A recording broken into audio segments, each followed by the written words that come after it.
অনেকেই এই ফ্লোটলেস রিলের যে সেন্সিং এলিমেন্টগুলো আছে এটা নিয়ে চিন্তিত হয়ে যান যে কীভাবে ট্যাঙ্কের মধ্যে আমরা সেন্সিং করাবো। আমরা এখানে ব্যবহার করেছি সরাসরি দেখানোর জন্য। সরাসরি আপনি এখানে একটা অ্যাসেসের নাট ঝুলিয়ে দিতে পারেন, এতে করে কী হবে, এটা একদম স্ট্রংলি দাঁড়িয়ে থাকবে এবং পানির লেয়ারটা এখানে আসলে টাচ করলে কিন্তু কাজ করবে।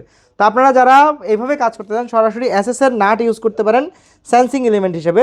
তো আমি যদি আপনাদেরকে এখানে দেখাই যে সরাসরি এটাকে পাওয়ার দিতে চাচ্ছি এখন এই মুহূর্তে, যখন অটো মোডে দিলাম তো দেখতে পাচ্ছেন অটো মোডে আমাদের এখানে ইন্ডিকেটরের সবুজ বাতিটা চলছে এবং ফিল্ডে সরাসরি পাম্পটা চলছে। কেন চলছে? কারণ পানির লেয়ার এখনও এই উপরের অংশে আসেনি। আমি জাস্ট ক্লোজলি দেখাতে বলবো, আপনি জাস্ট নজর করে দেখেন এই কন্ট্রাক্টরটা বন্ধ হয়ে যাবে। জাস্ট পানিটা টাচ করতে করতে করতে যখন পানিতে লেগে যাবে তখন আমাদের মোটরটা বন্ধ হয়ে যাবে। এখন কিন্তু ড্রেনেজ হওয়ার চান্স, মানে ট্যাঙ্ক থেকে পানিটা এখন নামতে থাকবে। নামতে থাকলে প্রথমে কী হবে, প্রথমে টপটা ছেড়ে আসবে।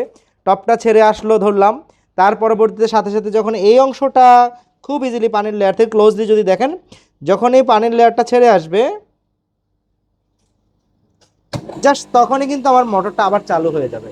তো এই ক্ষেত্রে আপনার ট্যাঙ্কে কিন্তু একটা অংশ এরকম উপরে থাকবে, একটা অংশ নিচে থাকবে এবং পানি উঠতে থাকলে এই অংশটা আবার জাস্ট এখান হয়ে যখন আমাদের সরাসরি এটাতে টাচ করবে এবং ইন্ডিকেটর ফলো করতে পারি আমরা, জাস্ট টাচ করা মাত্রই আমাদের মোটরটা বন্ধ হয়ে যাবে।